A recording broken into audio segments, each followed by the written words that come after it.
Welcome to What's the Word? I'm your host, Jaime McFaden, and I'm so excited to have you here. This podcast is about all things wellness. Each week, we will focus on a word of the day, and I interview some of the most inspirational people I know and share that inspiration with you. Join me, let's learn together on What's the Word. This is the place where I belong.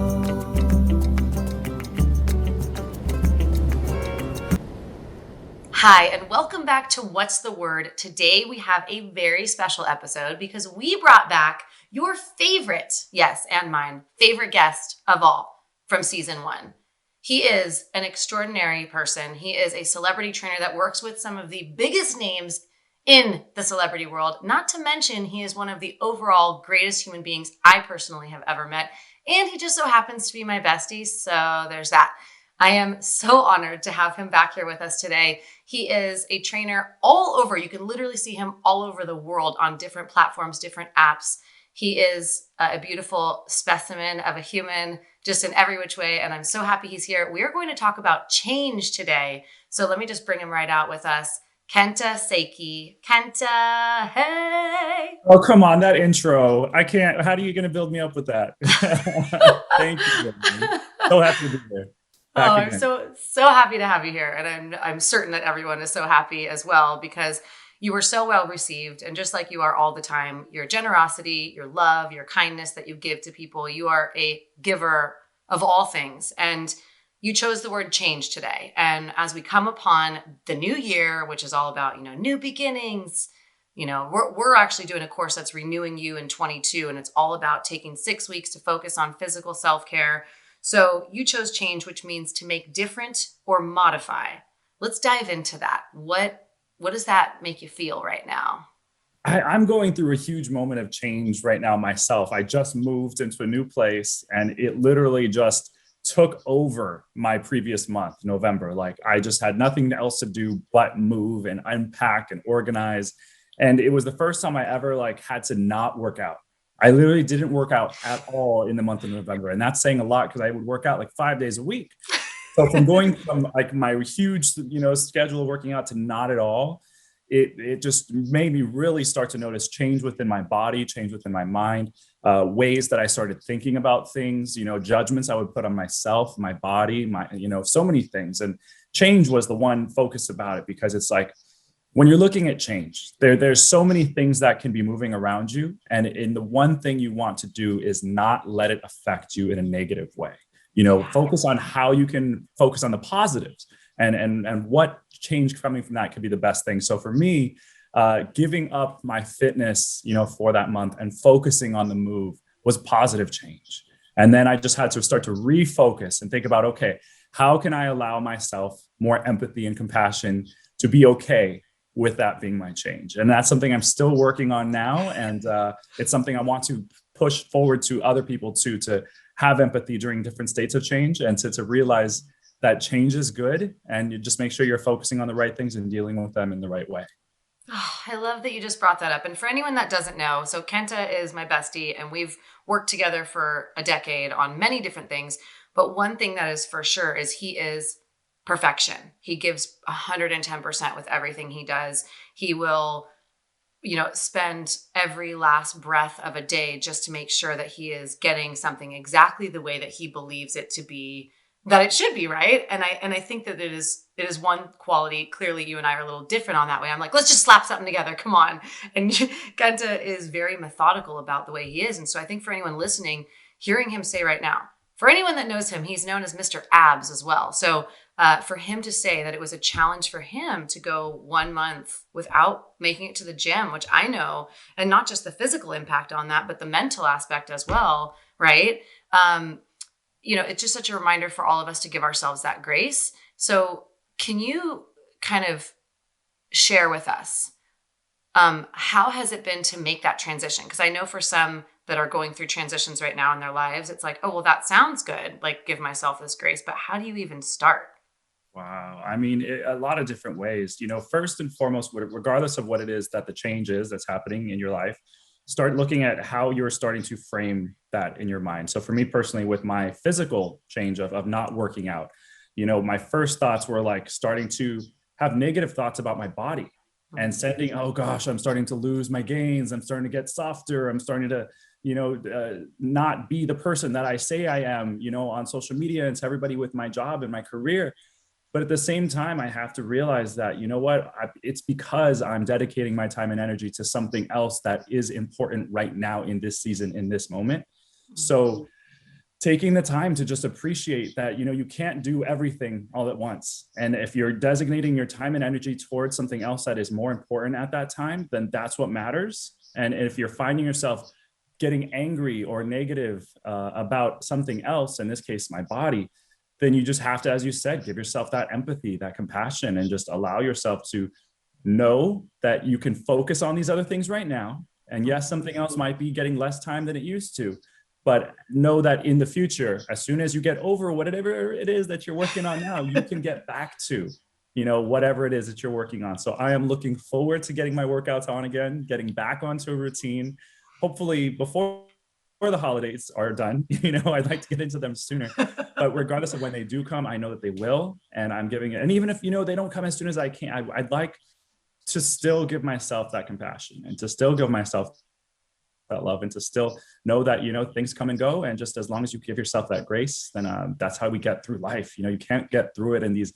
negative spaces or sending yourself these negative vibes. It's not healthy and it's not the best way to do things. Yes. Amen. Hallelujah to that. Yes. So hallelujah. So here we are getting a sneak peek into your beautiful new home, right? So here we are. I feel like this is like the Kenta cribs right now. And this is what you've been working so hard on. And you also, and I know this because I know you so well, you've been working so hard in so many other ways, and you've had beyond immense amounts of changes this year and so many wonderful things that you've manifested into your own life. Can you talk about, for those that are listening right now that are wanting to make some changes in their life, whether it's a career change or shifting out of a relationship or within themselves physically, whatever it may be, what would you say is kind of the first step that you would give someone when making change? When making change, the first step. That's just so vague because there's so many different types of change that can happen. True. The first step is really to take the first step. Yes, you can plan as much as you like and set goals, but it's really just making that first step towards it. And that's sometimes the hardest part, right? So regardless of what your goal is, you have to have a plan of action and you have to get started on it as soon as possible, because it's like, if you're anything like me, I'm a huge procrastinator because I'm a huge planner. And yes and no, actually. I'm a little bit of both, but it's what's one of my favorite quotes about that is done is better than perfect, so it's better to get started on something and to get it done than to overplan it or overthink it and not get it done in the long run. So just take that first step, get started on it so that you can end up completing it and actually accomplishing it. Oh, love that. And yes, it is a vague question. And for anyone listening, think for yourself. Like, you have the answers. We all have the answers within us. And as Kent is saying right now, the best thing we can do is get started. We could all sit and make every excuse or every reason why now is not the right time, or I have to wait till this, or when this happens, right? How many of us have gone, oh, well, when this happens, then I'll do this. And then that thing doesn't happen and it never happens. So you are a prime example of, you have made shit happen. And you have done so many things. You are one of 9 children, right?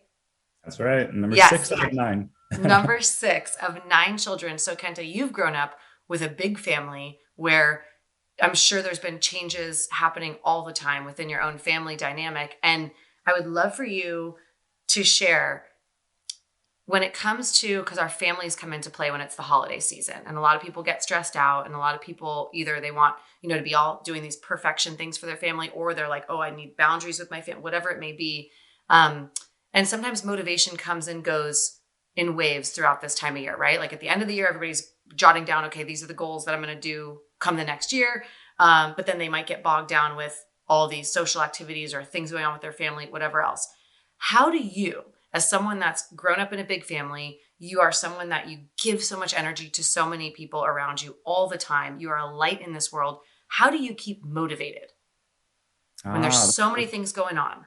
Yeah, that's a tough one. But first and foremost, you always got to find your why, have your reasons why you're doing what you're doing, so that when times get tough and you're not as motivated as you can pull from your reminders of why you're doing it to begin with. Mm. But secondly, and the one that actually works for me more, is just having discipline. It's like you can always look for motivation. People are like, oh, but I'm not feeling motivated, so I'm not going to do it. I'm like, well, then make yourself do it. Like literally you have to do it anyway. It's tough love, and it's Yeah. like, it's self-discipline, and self-discipline is the highest form of self-love. It's like, Mhm. it's tough love on yourself. So it's literally just making yourself do things because you should, and Mhm. that in the end it'll be good for you. And sometimes you Mhm. might not want to do it, but in the end, it's like, do it for yourself at the very least, regardless of what your why is. Yeah, just to work on that self-discipline and making yourself do things. I love it. And now, okay, because I brought up your family and you are like a part of my family and you're such a family oriented person that, like I said, people call me Mama Bear. And I feel like you're like Papa Bear. Like you're like everyone's uncle. You're always a light and always, championing everyone around you. You've been that way from the day that I met you on set with Jill, where you've just always been this driving force of providing that external motivation to others and saying, yeah, come on, let's do it. Yes, you can. I got you. And you do it with your clients and you do it with your friends and you do it with your family, I'm sure. So has that been a part of, do you feel like that's been a part of your positive changes and success in your life, is the people that you're around, right? Like you grew up in this big family.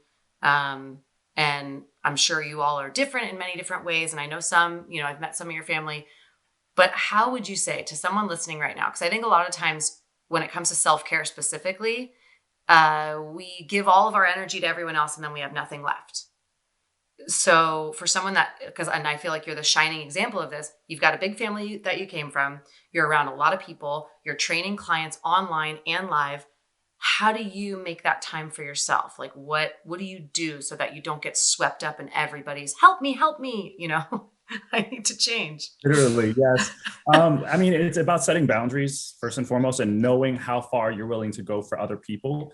And it's not always about taking them to the goal, right? But Mm, giving them the tools and just the guidance and the motivation or the words, whatever it may be, to help push them in that direction. mhm, But you can't, you can lead a horse to water, but you can't make it drink type of mhm, scenario. Like I have tried taking people to as far as they say they want to go, or as far as I may want them to go. But ultimately, if they're not willing to do the legwork, then I'm not going to be there pulling them, because then it's energy out of me.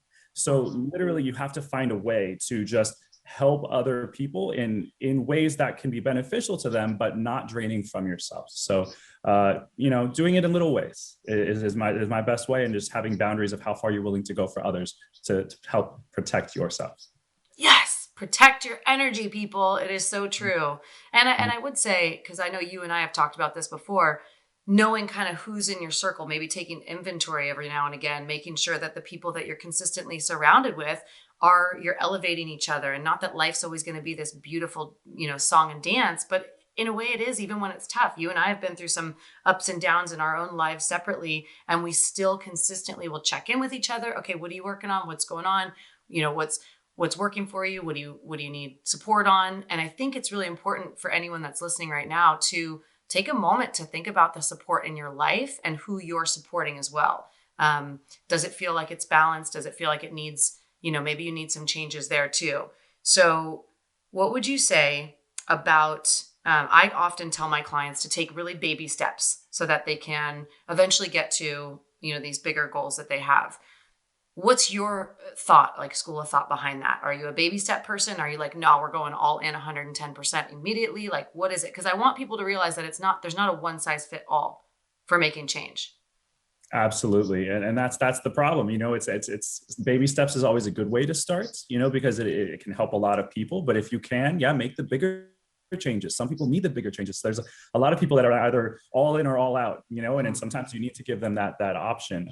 But for most people, the baby step options and small goal options is the easier way, or the more proven way to kind of get you there.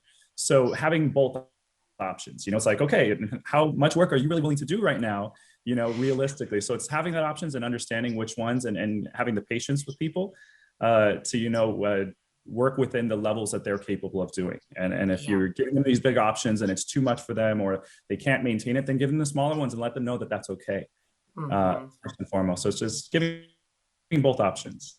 Love it. Yeah. Yes. And that is absolutely true. Cause I agree. I mean, there's moments where I know my clients, I can really push them and we can go far. And then there's sometimes where we kind of just need to do that baby step thing. But I think that either way, you got to really think for yourself what's going to work with you. And just like Kenta said, having that self-discipline, that is I think the greatest gift any of us can give to ourselves is having the self-discipline to do the things that we know we need to do, even when we're like, ugh, don't want to do this right now.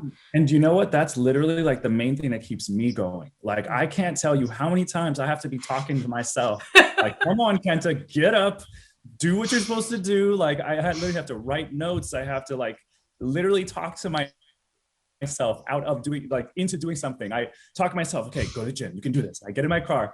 I'm parked in the parking lot. I'm like scrolling my phone. I'm like, okay, you're wasting more time. Get in the, get in the gym. Go do it. Literally out loud. I have to tell myself this, and it works, And so it's having self-discipline again to give yourself the respect that you deserve, regardless of how it is and what area of your life it is. That self-discipline is one of the best ways to get there. Trust me. I love that he's being so brutally honest because I know I have been with him when he's like, girl, I'm just not in the mood for this thing right now. Yeah. Whatever it is. I'll do it. Yeah. And you do. And so now that's going to be a perfect segue because we're going to wrap this interview pretty quick. But I wanted to ask you about one of the biggest things people bring up at this time of year for them within themselves is making those New Year's resolutions, right? So what is your feelings about New Year's resolutions? Are you excited about them? Are you like, there's some people are against them completely. Some people are like, oh, I love it. It's the best. Like, what's your feelings on resolutions? I'm excited about resolutions and goals all the time. Like, why just focus on one every year? Like, have daily resolutions, have weekly resolutions, yearly resolutions. Great. Have life resolutions, like whatever it is. But the goal, the main thing about a resolution is you have to make it a plan.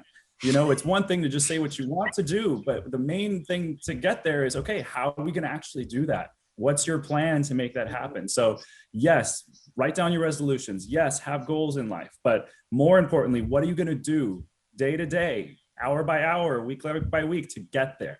That's the most important part. That's the biggest reason most people follow off from resolutions and goals in general is because they don't make a plan and they don't follow through. So as much as you can, get your bigger resolution, get your bigger goal, break it down into smaller targets that you can start making plans of how you can do it. So that way you can accomplish that goal in the long run. Okay, everybody, I hope you heard that because that was exactly what you need to be doing right now because it's right at that time when we're all going, okay, we're going to do this, we're going to do that, all this ambition, right? And then if we don't have the self-discipline, come January 15th, half that stuff's like, bye. Yeah, some people don't make it. It's because they don't make a plan and they don't have the self-discipline to follow through. So really, really focus on adding both of those things into your goals, regardless of whatever your goal is. And that's going to segue perfectly into where I wanted to wrap with you is the element of support. So support can be really key.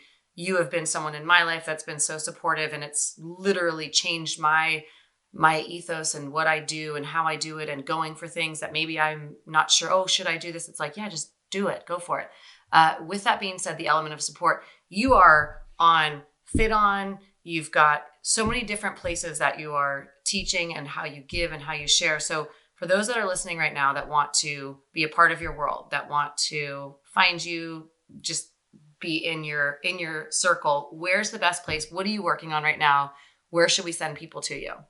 Oh, thank you. As you mentioned, I'm on Fit On. And what I love about Fit On is I just made a second 30-day course that's actually launching on January 10th. It's called Total Burn, and it's a body weight only workout program that is 30 days long, and it's all follow along video programs, video workouts. So you can come check that out. I'll be posting about that very soon, but it starts on January 10th. We'd love to have you join us. And if you don't want to be joining the course, I have a ton of free workouts available on Fit On, so you can join me there. I'm also sponsored by GNC, the nutrition supplement company, and I lead informative videos on their YouTube. I host their YouTube channel, so you can always check those out. Those are also available on my website. But of course, you can also find me on social media. Check me out on Instagram at Kenta Seki, and I'd love to see you there. Yay! Okay, well, I just have to say thank you so much for coming back on. Season 2, here we are. What's the word? It's been such a fun journey. You were my first or second guest. I can't even remember at this point, but we're now, almost 50 episodes in. It's been an incredible journey to say the least. And I just want to honor you and thank you for not only being just the superstar that you are and the king of abs and all of the things that we all hear about on social media about you, but really you are just one of the most genuine, greatest human beings I have ever had the honor and privilege of knowing. And your energy is a light to this world. So is there anything else you'd like to, final words for anyone listening right now about Well, change? to say to you, congratulations on 50 episodes. That's amazing. I mean, I'm just so impressed by you, Jamie, as a person and as a friend, you know, your dedication to your craft, and you're a perfect example of self-discipline and making things happen regardless of how crazy everything is around you. And you still made it happen, and you still have pushed through, and that you're such an inspiration to me. And I know to so many of your viewers and listeners and everybody else. So congratulations. I can't wait to see what the next 50 are like. And I'm looking forward to 2022 and seeing what we got in this next year. So let's go. Let's go. All right, everybody. Well, Kenta, love you. Can't wait to see you soon. And for everyone, thank you so much for listening, watching. Remember, subscribe to the podcast, share it with your friends. Check out Kenta Seki. I'll be putting all his links below, so you can just click them. You can go take his course, which is starting January 10th on Fit On. It's going to be amazing. Trust me. All right. Have a beautiful rest of the year. Can't believe it's almost over. And happy holidays. Thank you for joining me here at What's the Word. Follow us on social media with the links on the screen, and don't forget to like and share with your friend. Your support helps us grow and continue to make inspirational content. See you next time on What's the Word.